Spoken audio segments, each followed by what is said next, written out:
Part 4 video வாங்க friends. இது வந்து ஹால் ரூம். டிவிலாம் கிடையாது இங்கே வந்து இருக்கவே. இதான் ஹால் ரூம்.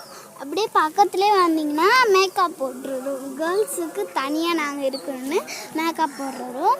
இங்கே வந்து கடிகாரம் வந்து பாருங்கள், கடிகாரம். அப்புறம் தான் இப்படிக்கா கொஞ்சம் வந்தீங்கன்னா பீரோ வேறு சாஞ்சு போயிருக்கு. பெட்ரூமு. இது வந்து இதுவும் மேக்கப் போடுற ரூம் தான். இது பெட்ரூம். அம்மாவும் பையனும் படுத்துருக்கா மாரி. அப்படியே இப்படி வந்தீங்கன்னா மியூசிக். இங்கே வந்து அந்த அது பேர் பியானோ. அது வாயில் வர மாட்டேங்குது. ஆமாம், அது இருக்குது. அப்படியே பக்கத்துலேயே வந்தீங்கன்னா டைனிங் டேபிள் பக்கத்தில் கை கழுவுறதுக்கு இதோ இருக்குது. இங்கே நீங்கள் போகலாம் கை கழுவுறதுக்கு.